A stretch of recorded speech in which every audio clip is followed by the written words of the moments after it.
ಒಂದಾನೊಂದು ಕಾಲದಲ್ಲಿ 5 ಬುಡಕಟ್ಟು ರಾಜಮನೆತನಗಳಿತ್ತು.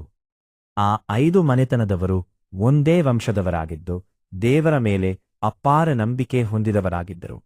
ಒಂದು ದಿನ ತಮ್ಮ ದೈವದ ಆರಾಧನೆ ಸಂಪ್ರದಾಯವಾಗಿ ಮುಂದುವರಿಯಲೆಂದು ಆ 5 ಮನೆತನದವರು 5 ದೇವರುಗಳ ಮೂರ್ತಿಗಳನ್ನು ವಿಶಿಷ್ಟವಾಗಿ ಕೆತ್ತಿಸಲು ನಿರ್ಧರಿಸಿದರು.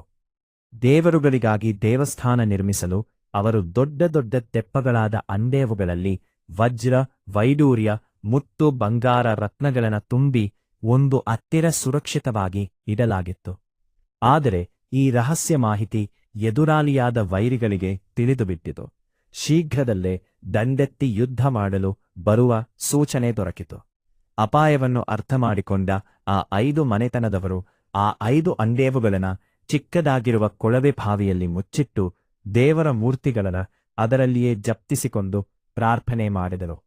ಈ ಕೊಳವೆ ಬಾವಿ ದೊಡ್ಡ ಉತ್ತಾಗಲಿ, ನಮ್ಮ ದೈವಕ್ಕೆ ಕೆಡುಕಾಗದಂತೆ ಕಾಪಾಡಲಿ.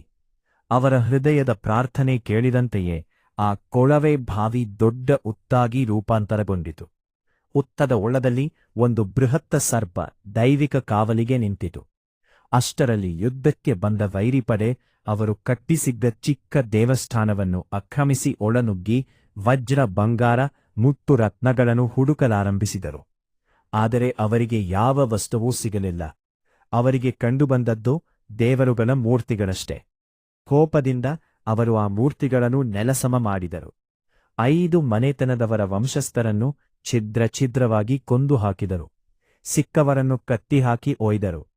ಕೆಲವರು ಮಾತ್ರ ಪ್ರಾಣ ಕಾಪಾಡಿಕೊಂಡು ತಪ್ಪಿಸಿಕೊಂಡರು. ಕಾಲಕಾಲಕ್ಕೆ ನೆಲಸಮಗೊಳಿಸಲ್ಪಟ್ಟ ಆ ಮೂರ್ತಿಗಳು ಮಣ್ಣಿನೊಳಗೆ ಇಳಿದು ಮಣ್ಣು ಜೊತೆ ಬೆರೆತು ಉತ್ತಿದವು.